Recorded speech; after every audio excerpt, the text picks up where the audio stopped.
ऐसन मनोहर मंगल मूर्ति सुहावन सुंदर सूरत हो। हे राजा जी इतने रहला जरूरत मुहूर्त खूबसूरत हो। हे राजा जी इतने रहला जरूरत मुहूर्त खूबसूरत हो।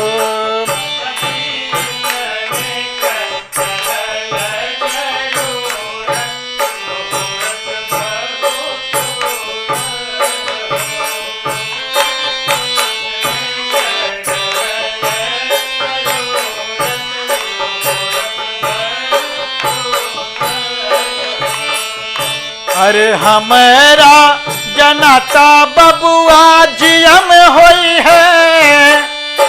अरे नाही नाही दियम होई है हो। ललना ललना हिंद के सितारा इतासियम होई है। ओकरे ऊपर पियम होई है हो। ललना हिंद के सितारा उतासियम होई है। ओकर ऊपर पियम होई है हो।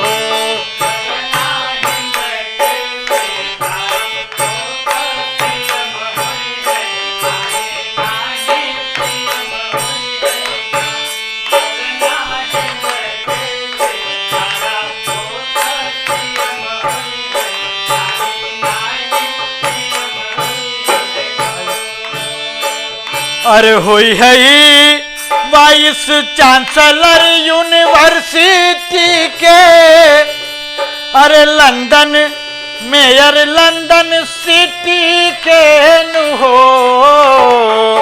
हे ललना हो सेक्रेटरी पार्लियामेंट हीरा अपने मिट्टी के हो।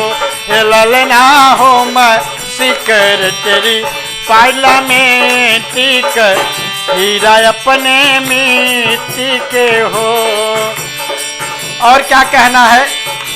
हमारा जनाता बबुआ हमारा महाराज होई है। राजा धीराज होई है हो। बबुआ हमारा महाराज होई है।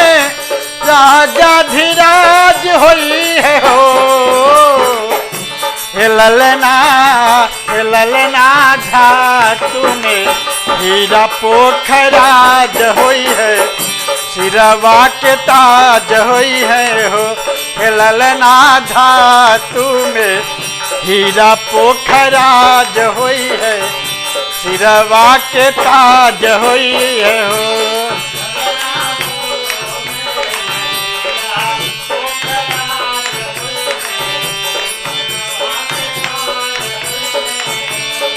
और क्या कहना है? मुनि बाबा ऐसन बबुआ ज्ञानी होई है। मुनि बाबा ऐसन बबुआ ज्ञानी होई है। राजा जी जैसन दानी होई है हो।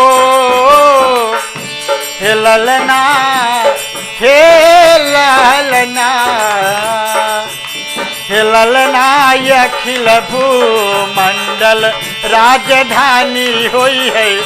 राजयस खानदानी होई है हो। हे ललना अखिल भूमंडल राजधानी होई है।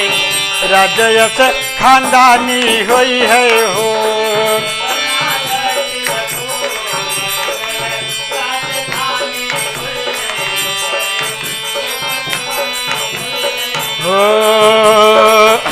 ऐसन सुहावन सुंदर सूरत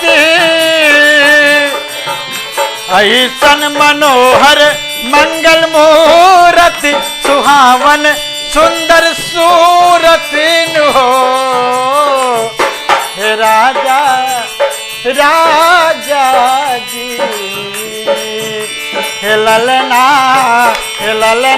एक रोत रहल जरूरत मुहूर्त खूब सूरत हो ललना तनोत रहल जरूरत मुहूर्त खूब